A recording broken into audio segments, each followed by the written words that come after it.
तो good morning students. आज हम लोग चर्चा करेंगे संधि पर। ठीक है, संधि किसे कहते हैं? दो वर्णों के परस्पर मेल से जो परिवर्तन होता है उसे संधि कहते हैं। क्लियर? और शब्दों को अलग करने की प्रक्रिया संधि विच्छेद कहलाती है। क्लियर? तो संधि किसे कहते हैं? दो वर्णों के परस्पर मेल से जो परिवर्तन होता है उसे संधि कहते हैं। संधि किसे कहते हैं? दो वर्णों के परस्पर मेल से जो परिवर्तन हो। संधि कितने प्रकार की? तीन प्रकार की होती है। स्वर संधि, विसर्ग संधि और व्यंजन संधि। क्या कहा हमने? संधि कितने प्रकार की? तीन प्रकार की। स्वर संधि, विसर्ग संधि और व्यंजन संधि। पहला है स्वर संधि, जो स्वरों के मेल से होने वाले परिवर्तन को स्वर संधि कहते हैं। जैसे विद्या प्लस आलय, तो आप देख रहे हैं आ और आ, विद्यालय। क्लियर? स्वर संधि पांच प्रकार की होती है। दीर्घ स्वर संधि, गुण स्वर संधि, वृद्धि स्वर संधि, यण स्वर संधि और अयादि स्वर संधि। क्लियर? तो क्या? और विसर्ग संधि नंबर 2 है विसर्ग संधि। विसर्ग संधि, विसर्ग के बाद स्वर या व्यंजन के आने से विसर्ग के स्थान पर जो विकार होता है उसे विसर्ग संधि कहते हैं। जैसे नमः प्लस ते नमस्ते, नमः प्लस ते नमस्ते, निह प्लस सार निस्सार। ठीक है?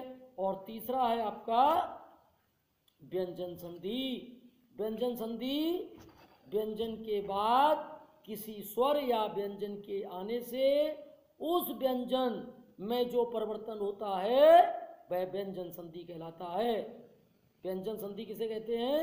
व्यंजन के बाद किसी भी स्वर अथवा व्यंजन के आने से उस व्यंजन में जो परिवर्तन होता है उसे व्यंजन संधि कहते हैं। व्यंजन संधि कितने प्रकार के? तीन। व्यंजन एवं स्वर का योग, स्वर एवं व्यंजन का योग और व्यंजन एवं व्यंजन का योग। क्लियर? तो एक बार फिर देखेंगे टिप्स में। संधि दो वर्णों के परस्पर मेल से जो परिवर्तन होता है उसे संधि कहते हैं। संधि का अर्थ ही होता है जोड़ना। संधि का अर्थ क्या होता है? जोड़ना। और जब शब्दों को अलग अलग करते हैं तो उस अलग अलग करने की प्रक्रिया को क्या कहते हैं? संधि विच्छेद। विच्छेद माने अलग अलग करना और संधि माने जोड़। क्लियर? संधि कितने प्रकार की बताई? तीन प्रकार की। स्वर संधि, विसर्ग संधि और व्यंजन संधि। क्लियर? अब स्वर संधि कितने प्रकार की? पांच प्रकार की।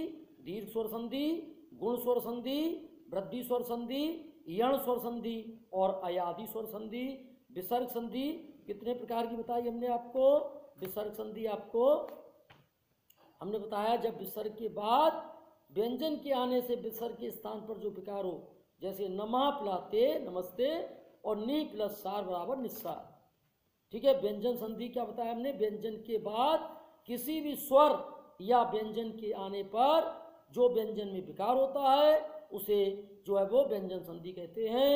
व्यंजन संधि कितने प्रकार की? तीन प्रकार। व्यंजन एवं स्वर का योग होता है, व्यंजन एवं व्यंजन का स्वर तथा व्यंजन का योग होता है और व्यंजन एवं व्यंजन का योग होता है। क्लियर?